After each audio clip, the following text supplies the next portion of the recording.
And good morning, Hoosier Nation. Welcome to another defeated, perplexing, disappointing, hope-killing edition of Hoosier Morning After. This is Hoosier Morning After Maryland.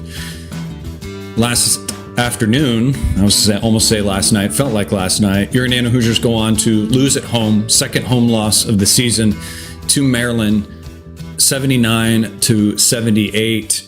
Taking the record to 14-7 on the season and even 500 on in the Big Ten right now. To quote the episode of Ted Lasso, now they debunk it, but I don't know if we can debunk it on this show. It's the hope that kills you. And that hope is waning. A back and forth game in the first half, down by one at half. And then it felt like Maryland was going to kind of run away with it at the beginning of the first half or beginning of the second half, would bring it up to at about 10, middle of the second half. IU would, though, at least come back and on a surge from Rice making three big threes for IU, and with some great, amazing hustle plays from Leal, would bring the crowd back. An assembly hall that, if you were there, probably felt the Jekyll and Hyde-ness of it, with this fan base really excited and wanting to have some positivity and burst of excitement. And the end of the game felt like that moment for IU, but it would be some lack of stops on defense and some miscommunications at the end that made IU unable to come away with it in this one. Thank you for being here with us. I'm your host, Chad Schwarzkopf, here with me, Martha the Mop Lady, as we try to delve down into this one and piece together different things, lots of different stuff to talk about in this one. Martha, give me your opening thoughts for this one. I'm not sure what's funner, Monday mornings or Monday mornings after an Indiana basketball game lately. It's frustrating. I think, I don't think any of us assumed we'd be sitting here, when we started the season with as much hope. And, I think with the way the rosters were reconstructed and I don't think anybody thought we'd be sitting here 5-5 in the league, or maybe some people did, but, I certainly didn't, with the talent we acquired and, we haven't even gotten to the toughest stretch of the Big Ten season yet from a scheduling standpoint. And, we're sitting here at 5-5. Couple quad one wins is really all we can hang our hat on. And after a day where it felt like we got our first taste of big game assembly hall for a couple moments there in the second half during that comeback, and which seems to be such a rarity these days, right? We don't get that big game atmosphere much anymore, and for a variety of reasons. I've been thinking a lot about it. It's just, I can't believe this is the situation we continue to find ourselves in. This program with all the resources at its disposal, from a revenue standpoint, from an investment standpoint, from everything we always talk about, for us to be continuously, mid-pack, Big Ten, fighting and clawing for our way just to back into the tournament. It's just, it's unacceptable. It's frustrating. Yesterday's game was, obviously a great opportunity to get a big home win, and you've got to appreciate the fight back, but just continually the same problems over and over, lack of execution down the stretch. And you've got to look at coaching there, that last play that I know we'll talk about, and just, the turnovers once we got up 4-6 towards the end of the game, and didn't take care of that lead. And Assembly Hall used to be a place where, ranked teams came to die.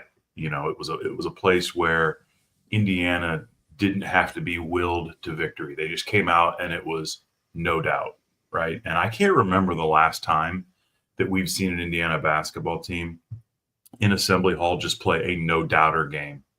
And that used to be the regular. And it just, to me, it just speaks how far we've gotten away from what Indiana basketball should be. And it's just frustrating. And look, we always have been, and we always will be. We're critical of the players, and we're critical of performances in games, and we'll even in this one be critical of players. But that equally goes with a grain of salt of the position that these players are put into. They got to be put in the right position to succeed. And as you kind of teased there, the kind of last minute or so of this game was really kind of a microcosm of that. Last minute of the game, you're up by 4 with 38 seconds to go, and you're feeling really good after Leal getting the fan base going, getting everything energized, and it falls apart to a degree. On Maryland's last possession, IU had a foul to give. We had a chance. You heard the announcers say that. You could see that on the thing, and you want to be extra aggressive in that moment to turn them over or do something. And I think they kind of did to a degree. It leads to kind of a big missed travel call, honestly, by the refs. That was probably a travel. But you can't, again, that argument, you can't put that in the hands of the refs, in a rebound, and you get a scramble that leads to a 3-point shot. And that was a fantastic made three by, I believe it was Rice on their team at the end there, but put himself in that situation through hustle to get it there. And then you had that last play by Indiana. Woody saying even in the post-game show that basically that they had something drawn up for a shot to get a shot for Rice, but Maryland made an adjustment and that we weren't anticipating would happen, and we weren't able to get anything. Which is just, that's unacceptable. I mean, you've got to prep the team for these types of situations. There should be something that this team has drilled and done. Not even one thing. There should be multiple things that when we are down by 1 with under 10 seconds left, this is what we're going to do when the ball is here. This is what we're going to do when the ball is here. And if that's not there, go to 2, go to play 2 and try to get it. And it just didn't seem like that. You saw, instead of a team being confident with it and comfortable with the play that was going to go in, you saw a team that was making crazy substitutions and in and outs and all that kind of stuff, trying to figure out what to do. And you could see that discombobulation once the play happened. And Rice even said in the post-game conference that those substitutions kind of got everyone confused. Hello? The skill out of the players is there. The shot making has been there. That is a perfect example of the coaching staff not putting them in the situation to succeed. Your thoughts on all that?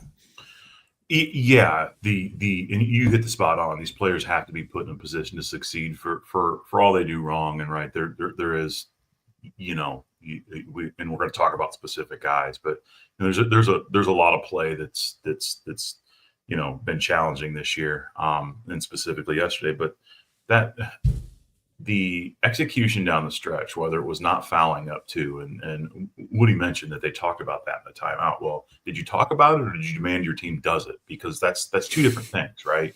And you then get the ball back. You call a timeout to set up your play. I think the ball goes out of bounds off Renew or something, and then all of a sudden, you line up to run an out of bounds play, but then you rush 2 subs in really, really quickly. It's total chaos. You can tell just by watching it. I think even Mike Woodson looked confused. And then you get that last shot. You could just feel it, right? You could just tell this is not going to go well. We're going to have some luck for this to execute appropriately. And I think that just, to me, that final stretch, for everything that led up to it, and we'll dissect that as well. But like it was coaching, and again, it would be one thing for them to say, foul up to, and we just didn't. That would be boneheaded, and I don't know that I trust that to be the case. Mm-hmm. And that's concerning. And then obviously the chaos towards the end there, that's just, you're not putting your team in a position to succeed. And it's not the first time.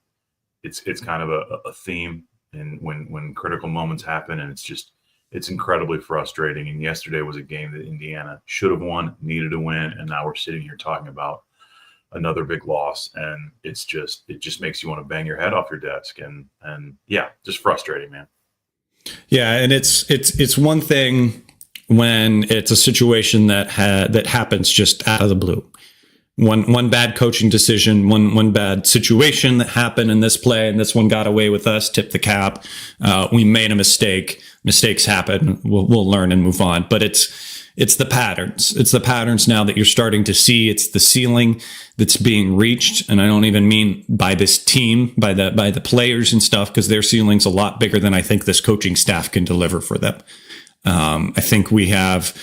In a degree, this was kind of the ending for Crean, was that the writing was on the wall, not only with the stuff that was happening off the court and those types of situations, that obviously was a tipping point for it, but it was a ceiling that was quickly being approached, and I feel like we have reached that. And again, I'm going to say this 100 times, and people try to meld them together, but it's one thing to be the player and the history and everything and the man that he is. And these are not at all ever bashes on the man who Mike Woodson is, the player who Mike Woodson was. This is about the coach that he currently is. And it's not there for that. That portion is not that. That one portion does not defeat or kill any of the other portions of the man.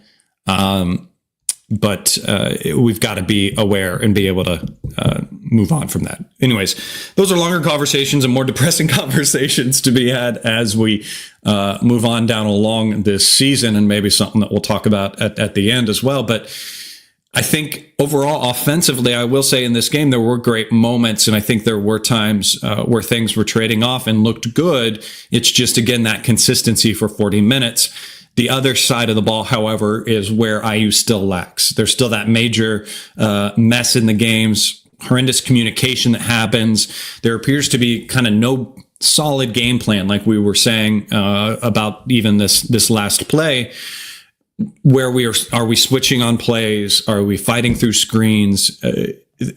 Guys go out there and are having to just kind of make the decision, which is fine, but you haven't drilled into them the right communication and to communicate through it. And it leads to guys not switching or not committing completely on the help, and then leads to a basket. And then you just see IU getting back on offense, and they're finally now communicating, but they're communicating in the wrong way, yelling at each other while they go down the court. What do you see in this defense that the struggle is in that communication, and is there brighter, greener pastures? I don't know, kind of loading a question on you. Yeah, I think the defensive awareness has been a challenge from the beginning of the season. I think there's some effort involved with it as well. But just especially on screens, Maryland shot 50% from three yesterday. And a lot of that is just because they were getting good, clean, open looks and knocking it down. Running some high ball screen actions, and the switches were late, and it's just, you can practice it all you want, but at the end of the day, it's going to take two guys communicating and talking and knowing where they need to be in position and being ready for it. And it just always looks like the switch is a second late. If it's a guy Mackenzie Mbako's guarding, it almost seems like it's just a step slow. It's late reaction. It's all that, right? And there's just, from a defensive standpoint, it's not this program's identity. And it's a shame too, because when your offense isn't performing like ours sometimes doesn't, you can have your defense to lean back on it, especially with this team size, right? I think they do a decent job rebounding, but their ability to guard the perimeter and even the driving guard is just, it's not been there. It hasn't been there. And just too many open looks. I think teams should not feel that comfortable shooting the basketball in Assembly Hall, and they continuously do, and it's because they're not guarded very well. So just a continuous challenge. I thought it locked down in the second half a little bit during that run, but again, you hit the nail on the head when you said it's about consistency. It's about 40 minutes, right? You shouldn't have to beg for it and get 20 minutes of good defense, because then you're fighting an uphill battle. And that's always what it just seems like. It's like pulling teeth to get this team to play for 40 minutes. And then you're always in a position where you've got to fight and claw back. And then there's so much less room for error. And we saw that yesterday, right? We're up 4 with 38 seconds to left. With 38 seconds left, we make 2 mistakes and it's the ball game. It's just frustrating. And it's just it's just repeatable. We keep seeing the same thing over and over. And I don't, at this point, I don't know that it's going to change.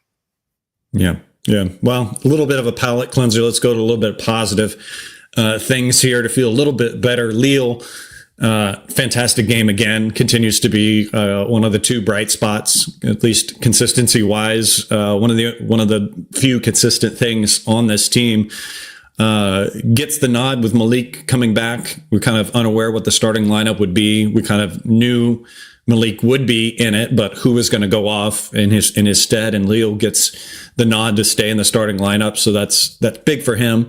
And then just the huge plays at the end of the game for him, being in the right place on that Malik strip to gather the ball and go up for that. Just great D at the end of the game, towards the end of the game as well, on that lockdown D on, I think it was Miguel, who was trying to drive on him and everything, just staying with him and causing him to kind of stumble and fall down, turnover.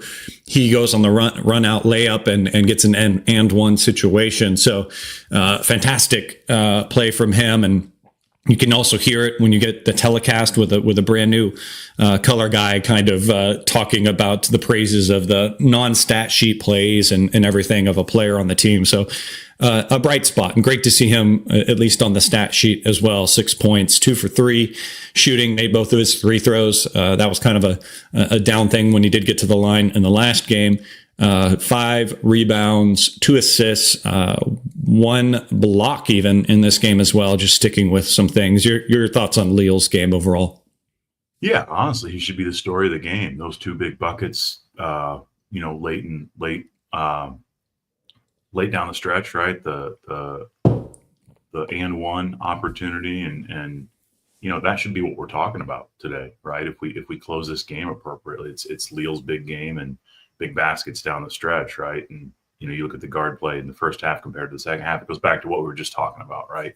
Trying to get 40 minutes out of it. And it also, I think, kind of speaks, and while he certainly had a good game, and you love to see that out of Leal, a fifth-year guy, the fact that he's starting at this point in the season, I think, also speaks to kind of where we're at and maybe where we didn't think we'd be. And I think this was a game for all we've talked about too, about like the 2 bigs. This was a game that made sense to roll with Renew and Dallo. So you take that into consideration, but the fact that you're still not getting a whole lot out of, again, I'm jumping ahead, so a whole lot out of your other guards, and you're having to start Anthony Leal. It's great. I'm glad he had a great game, but it's also like, man, I can't believe we're in a position where we need to start Anthony Leal. So, it was nice to see a 5th-year guy like that have a good game. I just wish he was the story instead of talking about how we couldn't close it out. Yeah, and you make a double-edged sword argument really well there about great to have him, great that he's in there playing, but bad that we have to rely on him because again, not a hit to Leal at all, but on what this team should have been and could have been, his minutes should be single digits if barely there. If this team was firing like we thought they would at the beginning of the season. And again, that's no knock on Anthony. That's more a knock on how we've been able to advance with this team. You teased it a little bit, and we'll I'm going to lump them together in this as well, because while we have criticized a lot the 2 big lineup in this with this coaching staff, this was kind of always going to be the game where it should have and was going to excel, and you could do it. Because there are a few teams in the Big Ten like Maryland that like to roll with big guys underneath. And I think they struggled a little bit. They did fairly well, but I think they struggled a little bit against them as well. Our 2 big guys going 11 for 26 from the line. Malik kind of clearly still looking a little rusty, trying to find his rhythm again. Those little left-handed baby hooks that he normally can knock down with ease and are usually kind of an automatic thing. Weren't really falling for him in this game. Granted, tip of the hat to the bigs on Maryland, because they obviously scouted that well and know that he always wants to get to that left hand and tried to take it away from him for the most part, but pretty inefficient when they did get looks in this game, and also kind of got out rebounded by their bigs as well, 21-16. So it was a few fits for them. They did get theirs in the sense of Balo scoring 14 and Renew scoring 10, but still feel like it wasn't the normal kind of dominance we've seen from them. Your thoughts on our bigs versus their bigs? Yeah, I thought for the first time in a little while they were uncomfortable at times, right? I mean, you're going up against, I think, some pretty equal talent, and Maryland's long and tall, and obviously a guy that we know a lot about in Derek Queen, who was at one time thought, I think pretty close to an IU lock. So we know a lot about him, and obviously we know what Julian Reese brings to the table, and just a long, tall team, and I thought at times, we saw Omar Balo really, really active, and continues to play hard, but he's a guy that's been giving us close to 20 points a game lately, and still had his 39 minutes. So the production was down a little bit, and I think that's credit to Maryland and how they defended him, and Malik's still working his way back. I thought, okay, effort, missed a lot of shots. I mean, Malik used to be automatic around the rim, and going 5 for 14. That's not great for him, right? He's usually 75% from the field, and so maybe it's because he's not in shape, but man, a lot of those were close looks that he pretty regularly connects on. So I thought it was a kind of an average game for our bigs. I think you got to take into consideration where Malik's at in his rehab and getting back and all that, but yeah, you would have loved to see him connect on a few more down low. I think he's better than 5 for 14, regardless of what shape he's in. So thought it was okay, but we're just, at this point, trying to work him back. We're just running out of time. The schedule, we've all seen the schedule. It's road games against some of the top teams in the conference. So it's going to be tough. So need to get him back 100% soon. So, yep. Yeah, another want to kind of move to our forwards a little bit for a second on this as well. I think Goody abbreviated minutes for him out of the starting lineup in this one. That might have been part of the case, and with having Malik back and just overall the size of Maryland led to him with only 17 minutes in this game. I would like to have seen him more. Obviously, you saw him having to match up a lot of times against Queen and how they were trying to go. So when IU tried to go smaller, just feel like when we were going smaller like that, though, IU didn't take advantage of that, trying to put them in weird rotations, getting 3 shots. We did get a few off of that, but we didn't go to it like we maybe should have. Goody finishes with 8 points, 2 for 5 from the field, 2 for 3 from 3, making 2 of his free throws, 2 rebounds.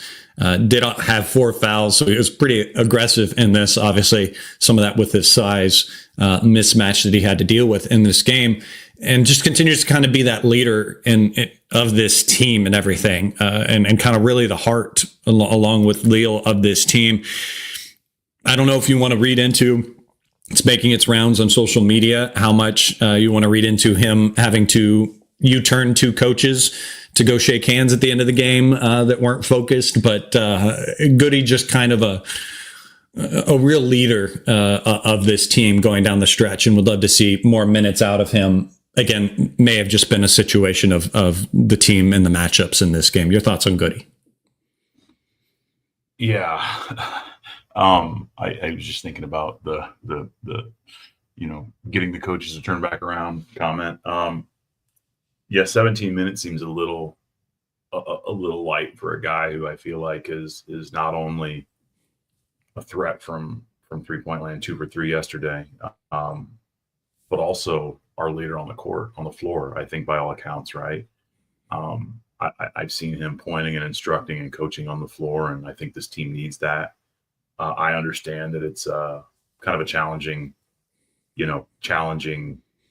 position from a standpoint where Maryland's long, and we've got to play matchups, but kind of the same production as Anthony, 2 more points and similar guys, right? So yeah, it's I saw him get kind of, him and Trey were kind of bouncing back and forth with some verbal comments. I think a lot of it was transition defense and who needs to get back, and the fact that that's still a confusion, you're talking about a guy, two guys with combined almost 10 years of college basketball experience. And we're constantly barking about like, where we need to be at defensively. I think it speaks to where this program's out right now. I mean, some of these guys have been playing a lot of college basketball, and for some of the mistakes to be happening, yeah, we can talk about coaching, but and that certainly has a major, major impact. But man, some of these guys that have been around for a while just look really, really rough right now. I think the one thing that Luke gives us and that he's not afraid to show is to get into people's face, his teammates' face, and make sure that they're, it seems like there's a little bit of accountability when maybe that doesn't always exist with this program, or at least it doesn't appear it exists, right? So I think he's a guy that you have to have on the court, especially when you're trying to find some type of identity. So would love to see him get some more minutes, and hopefully we see that here coming up. Yeah, and you mentioned kind of someone there that I did notice those moments where him and Galloway were kind of chirping back and forth to each other after they've had yet another, and it kind of tends to happen almost every game, miscommunication in these switches and everything, where they're just not talking. And I don't know, there's something's been going on with Galloway recently. I don't know. He doesn't feel like the old Galloway. There were a lot of times in this game where it looked like he didn't take the shot. I mean, there were times in the past where we've had that, where we've wanted him to shoot more, take more shots. And I feel like we've regressed back to those moments where he gets the ball and there's a split second where he should and could have gone up with it.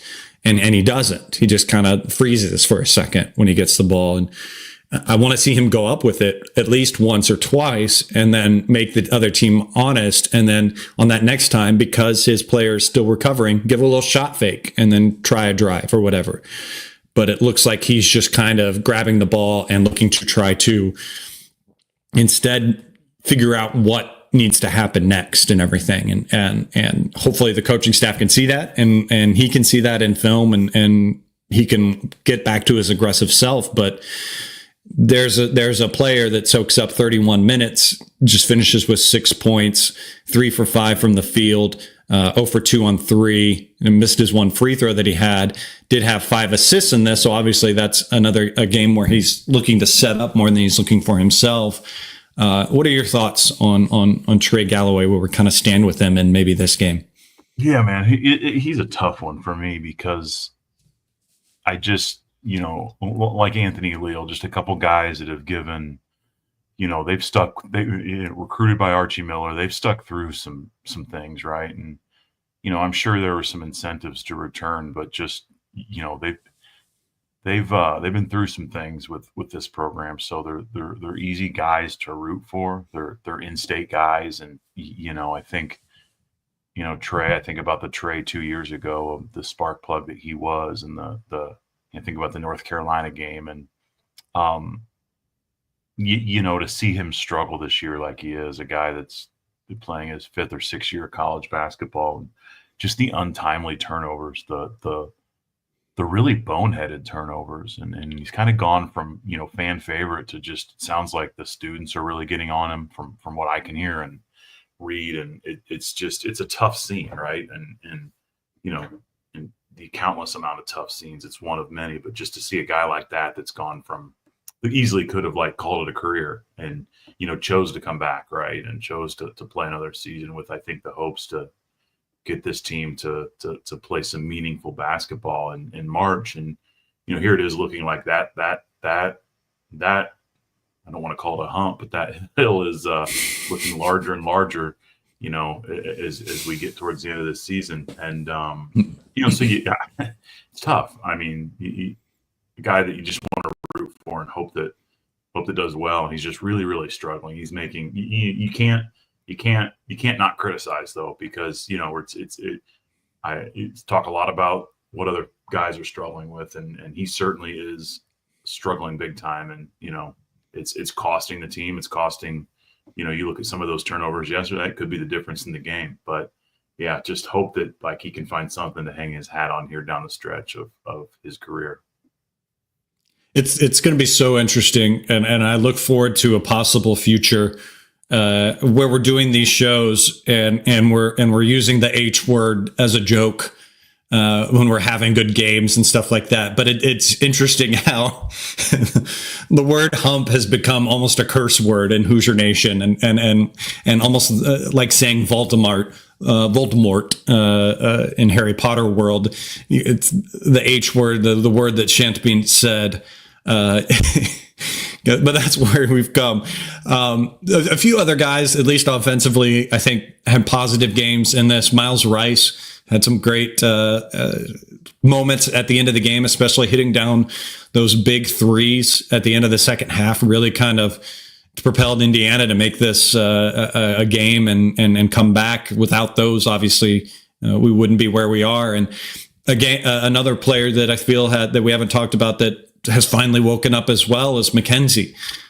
These last few games, he's been kind of absent, and he's kind of woken up in this one, scoring 16, 7 for 12, 2 for 5 from three. Would like to see him obviously get a few more 3-point looks at this. Misses one free throw. Again, looked relatively active on the board, 5 rebounds. It's still, again, the other side, his defensive lapses, but at least his offense is coming along a little bit higher, outweighing that a little bit more. But those two guys being the leading scorers for our IU in this game at 16 points. Your thoughts on one or both of those two guys? Sorry, you cut out there for a little bit. I had to read. Sorry, I just mention which guys did you just bring up? I'm sorry. Rice, and McKenzie. Okay, yeah, I thought that's what you said. You were like cracking up a little bit. So, yeah, I think when at halftime, if you looked at our production from the guard standpoint, it was nowhere near where it needed to be. I think we had 2 points from our starting backcourt.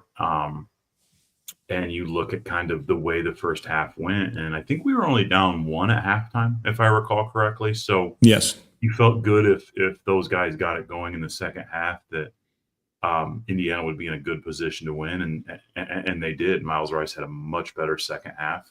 He had that monster 3 down the stretch. McKenzie Mbako, I think he had a couple shots in the first half. He might have been a little bit different than Miles, but I think he was kind of a spark plug in the second half. Limited turnovers from those guys too. But I think you just need, again, it goes back to the 40 minutes, right?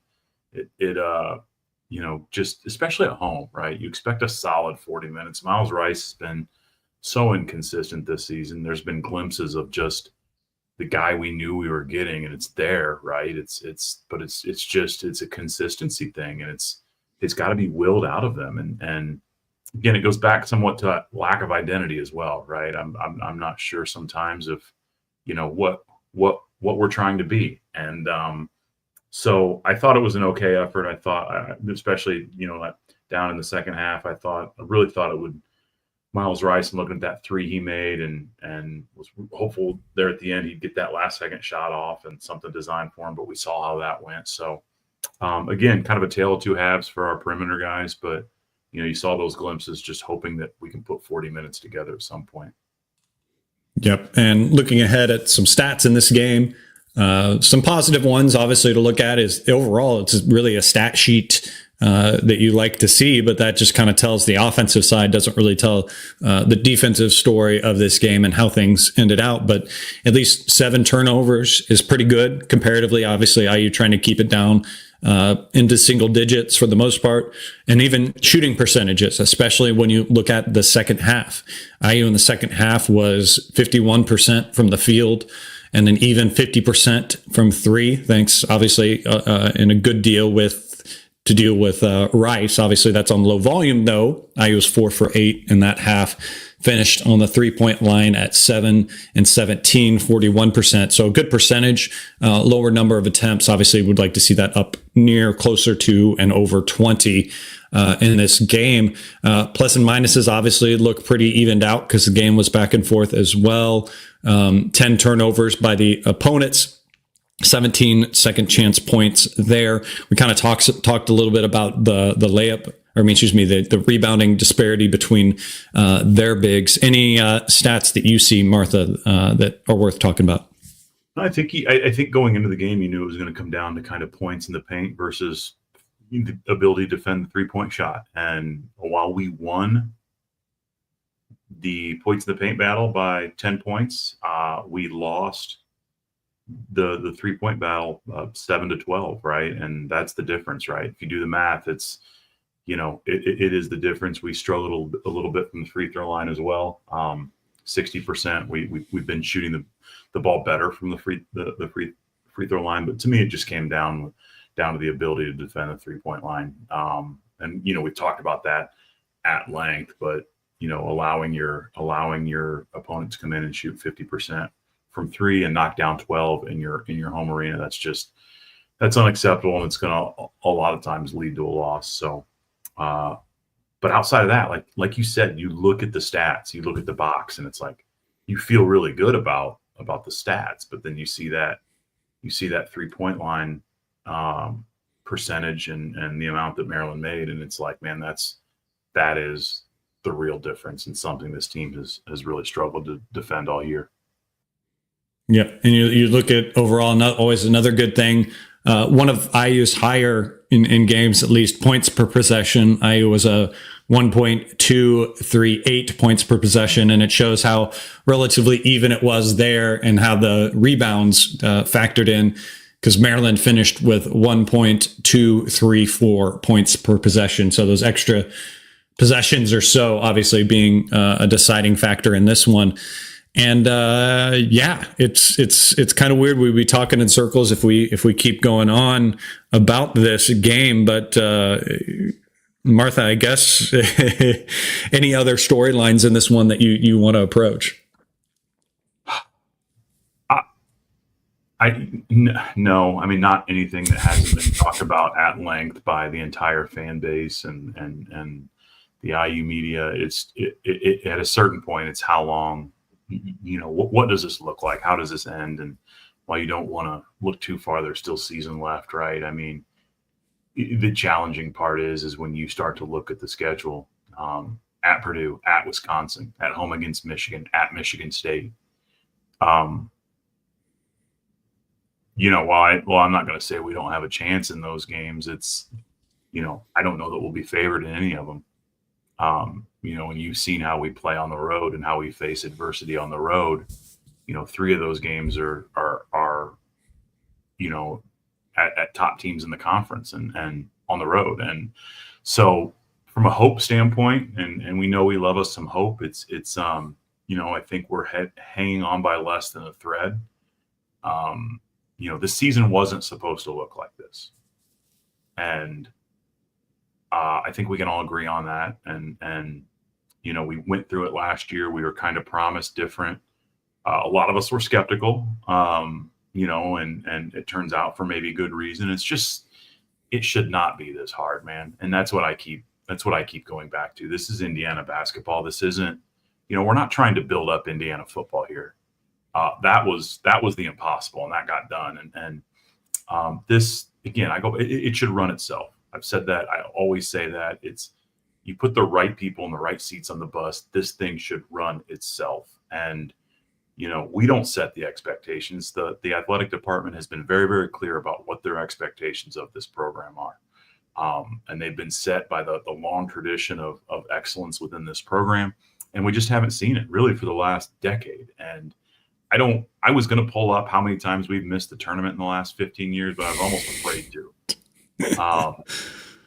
And it's embarrassing. And like the ownership standpoint has to fall on the people making the hires, because we can talk about Mike Woodson all day long, but we all had our concerns when he was hired. We all did. And like I said last show, when you hire a legend, you better be ready to fire a legend if it doesn't work out. And it's not working out. And now you've got a legacy that's probably going to be tarnished in some case. Who knows how this exit's going to be? We know how stubborn he is. And hopefully, hopefully things. Listen, I'm hoping things we can right the ship here a little bit, but the hope is going out the window really, really quickly. So it's so damn frustrating to be sitting here again this season. I just think about like watching March Madness without my team in it once again, and it's maddening, man. It's frustrating. It's like, the apathy, there's no surprise that the vibe is what it is. And it's just a lot of people are feeling defeated. And, you and I grew up on this program, right? It was instilled upon us at an early age. This is what it's about. And it's frustrating when you care so much to constantly be let down like this and be sitting in the same position. So bummed is kind of bummed is how I feel about yesterday and how I feel about this season. And we're scrapping and clawing to get through these shows, right? Because we're talking about the same thing over and over, and it's depressing. But we'll be right back here. I would not want to spend my after game chats with anybody else but you, Chad. So we'll keep plugging away. Yep. Thank you for that, Martha. And I always appreciate having you here to fight through it as well with me. And it sucks to be a broken record, and it sucks to have to hash out the same problems and keep pointing things out. And we can't peer behind the curtain, but we hope that those pulling the controls and moving the levers they've got to be aware. And there's been interesting posts you'll see of Scott Dolson kind of looking at Woody. And again, pictures are pictures. Pictures are a frozen moment in time. You could probably freeze this podcast as I'm talking at any moment and get a weird thing and try to drum up some sort of narrative around a face that I'm making talking about IU. But you hope that they've got to be aware, because those in position and Scott Dolson are very passionate about this program and know this, and hopefully moving forward, we can see how things are. And it's something that we're going to talk about probably deeper as the season gets on and we get into these situations. And the national media is going to talk about us as a fan base and us being toxic and a reason no one would want to go there and everything. And I will point to this game to contradict the opposite of that. This is a fan base that's so excited for things to go right and things to go good. And even in the tumultuous situation that we're in, where you're getting games with boos, you're still getting games where when Leal makes those hustle plays and when Rice hits those big threes at the end of the game, you still get an assembly hall that's going to erupt, and you still get those same people that are going to boo, that are going to be excited, because we want to be positive.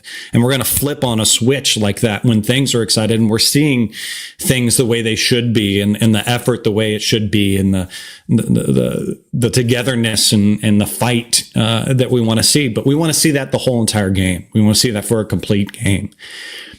And it's turning into something almost the opposite, where, like you said, apathy is starting to set in. Jennifer, or Gritty, as you know her in the chat, we had a little back and forth when I tweeted about this show. She commented, because she had missed last show live and watched it recorded, saying, "I will try to remember tomorrow. I am not even angry today." To which I replied to her, "We are reaching the point of acceptance." And that's sad.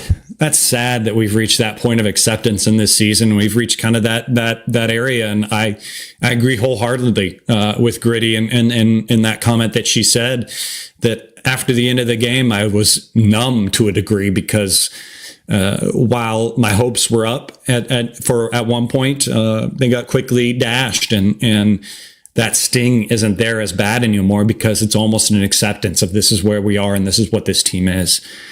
And sadly, like what Martha said, it's not going to get better moving forward, because we've got some tough road games coming up. IU's next game is against our rival.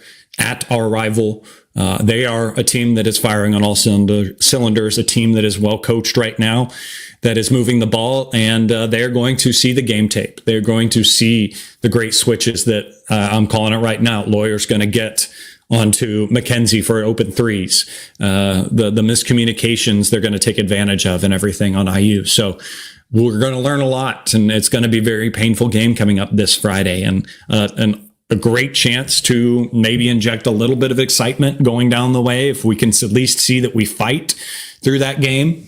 But hope is where hope is, and hope will continue to try to battle against these feelings of apathy that are slowly setting in this. But one thing is at least positive, that we will be back again to try to talk about it again after this game. So Indiana plays again, like I said, on Friday night, 8 o'clock against Purdue. It's going to be a tough one, going to be an uphill battle. Got to get over that hump. Got got to get them going in this game. But we will definitely be there with you afterwards. Follow me on Twitter at General Chadwick. There you can find out more information when we're going to go live. Follow Martha as well at The Mop Lady. If you are watching us here live on YouTube or recorded on YouTube, hit that subscribe, share the show with your friends. Greatly appreciated. Hit that thumbs up as well. We will be back again Saturday morning to talk about that Purdue game. Until then, guys, turn things around in your own mind. Go out there, find something positive in your life. Go have a wonderful day. And let's go Hoosiers.